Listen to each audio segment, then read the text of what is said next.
비트코인이 3월에 신고점을 경신할 수 있다. 근데 그 이유가 뭐예요? 이번 비트코인 현물 ETF 출시는 CME 선물, 코인베이스 IPO 같은 과거 호재와는 비교할 수 없을 만큼 강한 호재다. 알고 아닌 미국. 그래서 ETF가 뭔가요? 촬영 시각은 2월 16일 낮 12시 40분입니다. 자, 비트코인 현물 ETF가 1월 11일 승인돼서 시장에서 거래가 되면서 ETF 때문에 비트코인 가격이 올랐다라는 말이 너무 많이 나오고 있습니다. 도대체 ETF가 뭐길래 이러는지 ETF에 대해서 본격적으로 알아보도록 하겠습니다. 자, 우리 기영좌, 주기영 대표죠. 크립토컨트 대표가 얼마 전에 코멘트를 했었는데 비트코인 ETF 덕분에 올해 비트코인 가격은 11만 2천 달러, 원화로 환산하니까 1억 5천만 원까지 오를 수 있다라고 전망을 했어요. 왜? 비트코인 ETF가 너무너무 비트코인을 사들이고 있으니까 라고 이제 분석을 한 거죠. 실제 분석 내용을 보자면요. 쿠드 리치 11만 2천 달러까지 갈 수 있다. 그 월스트 케이스 최소 5만 5천, 최대 11만 2천 달러까지 갈 수 있다라고 본 겁니다. 자, 최소 5만 5천, 최대 11만 2천이라고 본 거는 MVRV라는 지표가 있어요. 실현 가치 총액 이런 건데 그 MVRV로 보자면 이게 주식 시장으로 보자면 PBR, PER 지표 비스무리한 겁니다. 그래서 만약에 이제 매월 95억 달러의 현물 ETF 자금이 유입이 되면 연간 1140억 달러의 시가총액이 늘어납니다.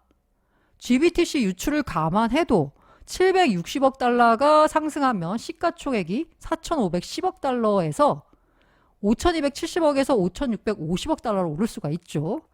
이걸 MVRV 해서 그걸 이제 감안을 해보면 역사적으로 비트코인 시장 저점은 MVRV, 이게 제가 PBR 지표 비스무리하게 보면 되는데 이게 0.75였어요. 고점은 3.9예요. 그래서 만약에 0.75를 적용하게 되면 55만 달러, 만약에 고점 3.9를 적용하게 되면 11만 2천 달러까지 올 수 있다는 거예요. 왜? 비트코인 ETF로 돈이 들어오고 있기 때문에. 자, 앤드류 캉이라고요. 메커니즘 캐피털 설립자인데 이분 트위터에서 열심히 활약하고 있는 사람이죠. 굉장히 크립토 인싸인데 이 사람이 무슨 말을 했냐면 비트코인이 3월에 신고점을 경신할 수 있다. 아까 QCP 캐피탈도 비슷한 전망을 내놨죠. 근데 그 이유가 뭐예요? 이번 비트코인 현물 ETF 출시는 CME 선물, 코인베이스 IPO 같은 과거 호재와는 비교할 수 없을 만큼 강한 호재다. 앤드류 캉이 3월에 신고점 경신 가능성을 말하는 이유도 바로 비트코인 ETF 때문입니다. 그럼 도대체 이 ETF가 뭐길래? 자, ETF는 인덱스 펀드의 일종입니다. 자, 인덱스 펀드에 대한 평가를 보자면 미국 최초의 노벨 경제학자 폴 세뮤얼슨이 뭐라고 말했냐면요. 구텐베르그의 활자에 맞먹는 발명품이 바로 인덱스 펀드다. 76년 인덱스 펀드의 출현은 인류의 역사, 아니 적어도 금융의 역사를 바꿔놨다.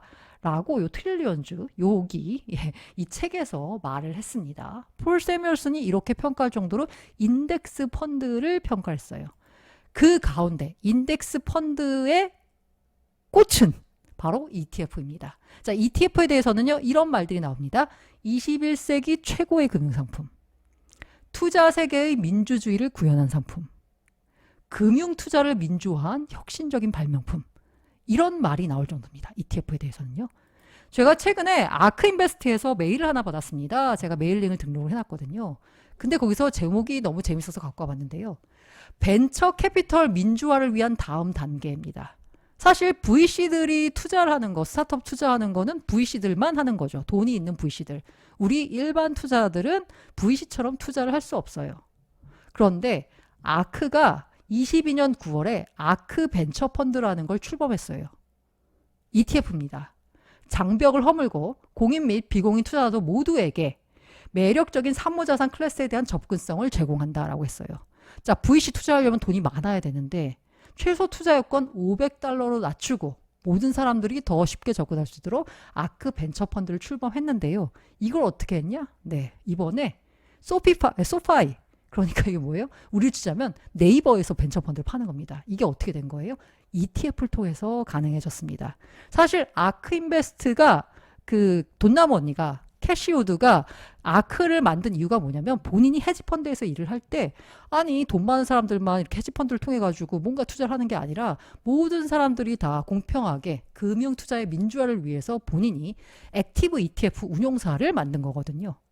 이럴 정도로 ETF는 인덱스 펀드에 꽂히고 금융 투자의 민주화를 구현한 혁신적인 발명품입니다. 자, 그렇다라고 하면 일단 제가 ETF를 말씀드리기 전에 인덱스 펀드를 먼저 알고 가야 되겠죠. 자, 인덱스 펀드 아시는 분들은 아시겠지만 그냥 다 아는 얘기 점검한다 차원에서 들어주시길 바랍니다. 자, 펀드 투자 전략에 따라서요 크게 둘로 분류가 됩니다. 하나는 액티브, 하나는 패시브. 다 영어 아시죠? 액티브, 다 활동적이고 패시브, 수동적이죠. 자, 액티브 펀드는 펀드 매니저가 액티브하게 투자 종목을 골라서 구성합니다. 월가의 영웅 피터 린치죠. 마젤란 펀드 유명합니다. 뭐 수익률이 어마어마하죠. 그리고 우리나라에서 치자면 펀드 열풍을 불러왔던 미래에셋 3억 만들기, 1억 만들기 이런 우리가 알고 있는 펀드, 이름 들어본 펀드 대부분이 다 액티브 펀드죠. 패시브 펀드, 액티브 펀드의 반대입니다. 수동적인 느낌이죠. 펀드 매니저가 의지를 갖고 투자 종목 고르지 않습니다. 주어진 매뉴얼을 따라서 종목을 수동적으로 편입해서 구성을 합니다. 여기서 주어진 매뉴얼이라고 하는 게 바로 지수, 인덱스고요. 그래서 패시브 펀드가 바로 인덱스 펀드다라고 할 수 있습니다. 자, 그러면은 인덱스 펀드는 도대체 무슨 원리에서 투자를 펀드가 구성된 거냐라고 보자면 효용성 기반 인덱스 펀드가 왜 효용성이 있냐? 그 기반이 되는 논리가 뭐냐면 바로 효율적 시장 가설입니다. 이게 주장하신 분이요. 유진 프랜시스 파머라는 교수분인데요. 13년에 노벨 경제학상 받으신 분입니다. 이분이 뭐냐? 시장은 효율적이다. 그러니까 시장을 둘러싼 모든 정보가 다 가격에 반영돼 있어. 그러니까 이 기업의 주가는요. 그 기업의 모든 것을 설명합니다. 왜? 다 시장의 모든 정보가 효율적으로 움직이기 때문에요. 그러다 보니까 이 효율적인 시장에서는 주가에 다 반영이 돼 있기 때문에 시장 평균 수익을 얻는 게 불가능합니다. 왜? 아니 거기 그냥 시장이 원래 효율적이라서 거기에 모든 가격에 주가에 다 반영이 됐다니까. 그러다 보니까 시장 평균 이상의 돈을 버는 건 불가능해. 주가가 어떻게 결정되냐? 기업을 둘러싼 호재, 악재가 모두 반영됩니다. 오늘 주가 5% 떨어졌어? 그만한 이유가 있어서 그런 거지. 반대의 경우도 마찬가지고요. 그렇기 때문에 내가 남들보다 싸게 주식 사서 더 많은 수익 올리는 거 그거 불가능해. 그러니까 시장에 투자해야 된다라는 거예요. 자, 그래서 이 인덱스 효율적 시장 가설 이거에 감명을 받은 우리 뱅가드의 존 보글 경께서 효율적 시장 가설에 근거해서 75년에 인덱스 펀드를 처음 선보였습니다. 76년이라고 하고 5년이라고 합니다. 자, 효율적 시장 가설에 따르면 장기적으로 시장 대비 초과 수익을 실현하는 가능성이 낮기 때문에 시장의 흐름과 함께 투자하는 게 현명한 투자법이다. 시장을 사야 된다라는 거죠. 그러니까 시장을 사야 되니까 보글이 주장하는 건 뭐예요? 모든 주식을 소유하라라는 점을 강조합니다. 그러니까 만약에 어떤 새롭게 성장하는 산업에 투자하고 싶다라고 하면 특정 기업이 아니라 관련 테마의 모든 주식을 펀드, 인덱스 펀드죠. 통해서 한 번에 소유하는 것이 현명한 투자라고 주장합니다. 그러니까 인덱스 펀드는 효율적 시장 가설에 기반한 건데요. 근데 실은 시장이 효율적이지만은 않죠. 왜냐?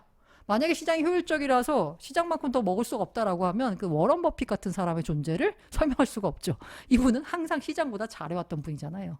게다가 시장이 효율적이라고 하면 2008년 글로벌 금융위기 같은 게 있으면 안 되죠. 네, 효율적인데. 그래서 인덱스 펀드가 기반한 효율적 시장 가설이 안 맞는 부분이 있긴 하지만 많은 경우에 시장을 설명하는데 상당히 좋다는 거고, 그리고 지금까지 시장의 발전 역사를 보면 인덱스 펀드 쪽에 승리로 기울고 있습니다. 왜? 시장이 점점 커지고 있으니까. 자, 그러면 이제 인덱스 펀드를 알아봤으니까요. 그 인덱스 펀드의 꽃이라고 하는 ETF를 한번 알아보겠습니다. 자, ETF는 인덱스 펀드를 상장을 시켜서 거래할 수 있게 만든 겁니다. 이 ETF가요. Exchange Trade Fund거든요. 펀드인데 주식처럼 거래할 수 있는 상품입니다. 주식과 펀드의 장점을 합친 새로운 투자 상품이고요. 근데 참고로 ETF의 이름이 상장 지수 펀드잖아요. 네. 사실 ETF 같은 경우에는 인덱스 펀드를 여러 개로 쪼갠 다음에 거래소에 상장시켜서 투자자들이 그 쪼갠 펀드 조각을 주식처럼 거래할 수 있도록 만든 상품이거든요. 성격은 인덱스 펀드인데 거래 방식은 주식이잖아요. 그래서 상장 지수 펀드라는 이름을 쓰는데 한글 이름이 상장 지수 펀드다 보니까 아니 비트코인 ETF가 어떻게 되는 거야? 비트코인 하나만 들어가잖아. 지수가 아니고. 라고 생각하시는 분들이 있을 거예요. 그게 이제 이름이 상장 지수 펀드로 번역이 돼서 그런 거지. 원래는 그냥 익스체인지 트레이드 펀드입니다. 그러니까 펀드인데 그냥 트레이딩만 되면은 ETF다라고 보시면 돼요. 자, 근데 ETF의 시초는 아까 제가 인덱스 펀드의 시초는 뱅가드라는 말씀을 드렸잖아요. 근데 뱅가드는 ETF의 시초가 아닙니다. 인덱스 펀드를 상장시킨 ETF 처음 낸 곳이 어디냐? 스테이트 스트리트 글로벌 어드바이즈 SSGA입니다. 여기가 시초예요. 자, 이게 왜 이렇게 됐냐면요. 이게 뭐랄까 가슴 아픈 역사가 있습니다. 최초 ETF를 만든 사람이요. 미국 증권거래소 아멕스에서 일했던 파생상품 사업 부문에서 신상품 개발 담당자로 일했던 사람입니다. 네이트 모스트라는 사람인데 이 사람이요. 신상품 개발 담당자예요. 거래소의 파생상품 사업 부문에서 일하고 있어요. 거래소에서 일하는 사람이죠. 거래소의 이익을 늘리려면 어떻게 해야 돼요? 거래를 활발하게 해야 되죠. 자, 거래량을 뭔가 늘려야 돼. 그러려면 새로운 상품이 필요하죠. 그러니까 이 사람이 고민했어요. 야, 어떤 상품을 거래를 하면 거래량이 많이 나올까? 그게 바로 그렇지. 펀드를 상장시키자가 된 거예요. 그래서 ETF가 나오기 1년 전에, 그러니까 92년 초에 뱅가드 본사인 펜실베니아주 펠리 본지 존 버글 회장을 찾았습니다. 자, 그 자리에서 뱅가드가 처음에 ETF를 처음 내놨다고 했잖아요. 76년에. S&P 500 인덱스 펀드. 이거 그냥 펀드로만 파시지 마시고 이거를 우리 주식처럼 만들어가지고 거래하게 만들어 봅시다. 하루 종일 실시간으로 인덱스 펀드를 거래할 수 있게 만들어 보면 어떨까요? 당신이 만든 S&P 500 인덱스 펀드를 똑같아요. 구조는 똑같은데 다만 거래만 편하게 할 수 있는 겁니다. 그럼 투자자들이 얼마나 쉽게 투자할 수 있겠어요? 그래서 이렇게 되면은 투자가 쉬우니까 더 많은 사람들이 당신네 펀드에 투자할 거 아니겠어요? 라면서 본 보글 회장을 설득을 했습니다. 그럴듯하죠? 근데 보글 회장이 모스트의 제안을 거절했습니다. 왜? 뱅가드 철학의 ETF는 맞지가 않아. 왜? 모스트의 기본 컨셉은 뭐냐면 ETF의 컨셉은 거래를 편하게 한다는 거예요. 근데 보글 회장이 보기에 야 잠깐만 하루 종일 실시간으로 거래한다고? 야 잠깐 보자. 야 실시간으로 거래하면 사람들이 장기 투자를 안 하잖아. 그러면 거래가 쉬우니까 ETF 인덱스 펀드를 가지고 나는 장기 투자하라고 말을 하는데 그거 갖고 단타 칠 거 아니야. 야 그거는 우리 회사의 철학과 맞지 않지 라면서 모스트를 돌려보냈습니다. 이건 우리 회사의 철학과 맞지 않는다.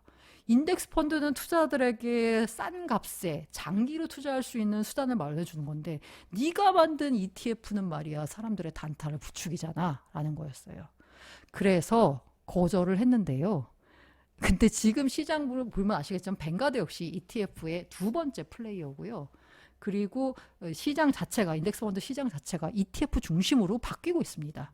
그래서 자서전에서의 보글은 후에 뭐라고 했냐면 모스트의 제안은 놀라운 것이었고 혁신적이었다라고 회고했습니다. 당시에는 철학과 맞지 않는다라고 해서 거부했지만 어쨌든 혁신적인 제안이었다라고 평가를 해준 거죠. 그래서 모스트가 어떻게 했냐? 존 버글이 안 한다라고 하니까 SSGA 아까 스테이트 스트리트 글로벌 어드바이저에 찾아가가지고 거기다 제안했더니 거기서 오케이 하고 했습니다. 그래서 93년에 최초로 SPDR S&P 500 ETF를 출시했습니다. SPDR은 스탠다드 앤 푸어스 디파지터리 리시프트의 약자입니다.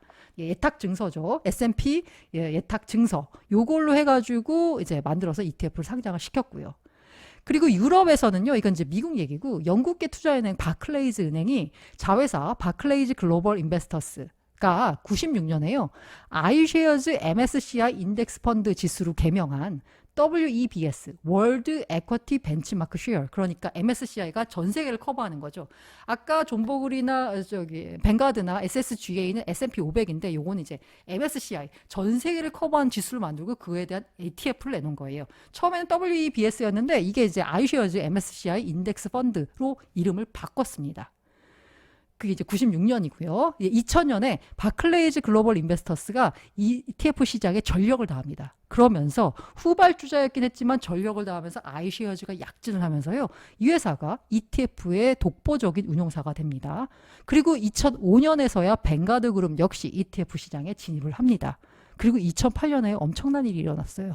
이게 뭐냐? 미국 증권거래위원회가 액티브 ETF를 허용했어요. 이 액티브 ETF를 허용할 때까지도 많은 시간이 걸렸습니다. 근데 이 액티브 ETF는요, 사실 설명드리자고 하면 ETF가 그러니까 상장 지수 펀드, 그러니까 지수, 그러니까 인덱스 펀드를 거래할 수 있게 편하게 만든 거잖아요. 근데 액티브 ETF는 액티브 펀드를 거래할 수 있게 편하게 만든 거예요.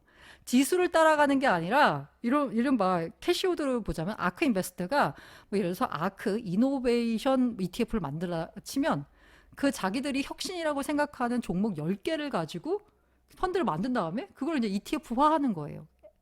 그러니까 어떤 지수를 따라가는 게 아니라 펀드 매니저의 선별 능력이 개입한 거예요.